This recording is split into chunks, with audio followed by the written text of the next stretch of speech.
TV personality and renovation expert Damon Bennett, who's going to show us how to increase property value through home projects that are simple enough to do, but that will increase the value in your home. Good morning to you. Absolutely. Good morning. Thanks for having me. Well, thank you for being here. And we've been kind of digging into some of those common questions that you get on renos and small spaces, particularly. So where do you suggest that people begin? Well, really beginning in your kitchen bathrooms are a big one, right? Because those are the visual things. But don't be afraid to add new windows and, new insulation, because those are big sellers because they're expensive things to do.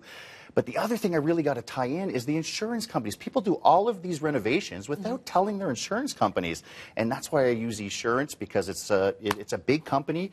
It has 24/7 service, and they have all kinds of perks. So when you're actually adding insulation, when you're doing things like waterproofing your home, they can actually give you discounts. And a lot of people don't know that, right? Even putting a deck on the house. Do you ever tell your insurance company that? Right. So what happens if a guest falls off and wants to make a claim? Yeah. You're responsible if you haven't told your insurance company. So all the little things you can do, waterproofing on the outside, like even caulking your own windows, painting your own cabinets here. I mean, those small things. You don't have to spend a lot of money. And people can do this themselves. I mean, you could do this in 2 seconds. I mean, you take out the old caulking, you prep the surface, you clean it, and you just do a small bead. Okay, so to do that sealant is cheap enough to do on your own, because to replace windows entirely, that's going to be a big cost. Absolutely, absolutely. So, I mean, look at that. I just did that in 2 seconds.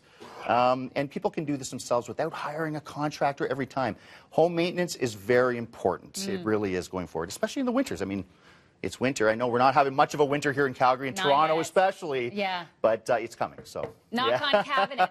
Okay, so this is also an easy change, and we have sort of more of the 90s style cabinet, and you've updated this just with paint and fixtures? Absolutely. So really, you're repainting. This is a base primer, and from the base primer, you can pick all kinds of different colors, right? Because this is a bit of a dated look at this point for some people. I still like the wood look, but a lot of people don't, right? They want that modern look.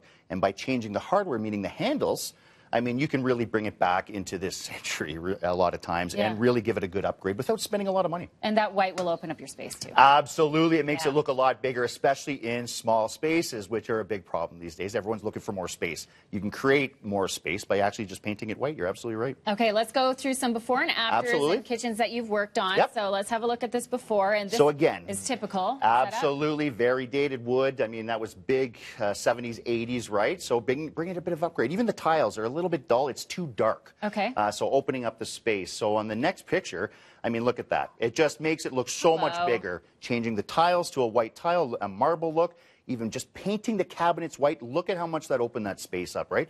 And that's a great resale value. It looks like the kitchen is massive. How much would you expect to spend to get the resale out of the spend? So right there, I'd say about $5,000, because you're only paying for paint and some tile, some grout, at the most $5,000. You wouldn't even go that high in a lot of it, depending, right? So that there with labor, probably about $5,000 to bring in a company.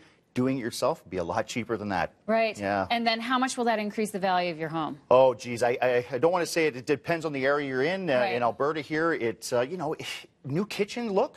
I mean, when people don't, we're looking at a house to buy it, and they don't have to put in $20,000 to $50,000 in a kitchen. Yeah. That's a big resale value, right? Absolutely. So, but a little bit of paint and tile, you're getting your money back. Absolutely. I love this island. That's isn't that nice? Island. Yeah, that's beautiful. So this was a really, really tight space. So we did change the cabinets in the back, and that island is new. But what it did is it just created a whole new look for that area, right? It's utilizing the space you have for resale value. Now, these people were going to sell in a few years, so they really wanted to just bring a more modern look in without going too crazy, and I think they've accomplished that right there, because the look to me was fantastic. I love that island, by the way. Good choice on that. Yeah. That's you, but that is some great inspo. And just really quickly, to knock down walls, you don't recommend that? Don't recommend it, because really not everyone loves open concept. It's a bit of a fad. What happens when a family is looking for a home to buy, and they walk in and it's open concept? Maybe they don't want the kids all in the one area, or whatever the look is, right? And don't forget, you have HVAC, plumbing, electrical in all those walls. It's a massive cost for not a great return. Okay, so great tips this morning, and that will increase the value in your home with some small changes. And keep a broader appeal for that buyer. Thank you for that. Thank you for having me. You too.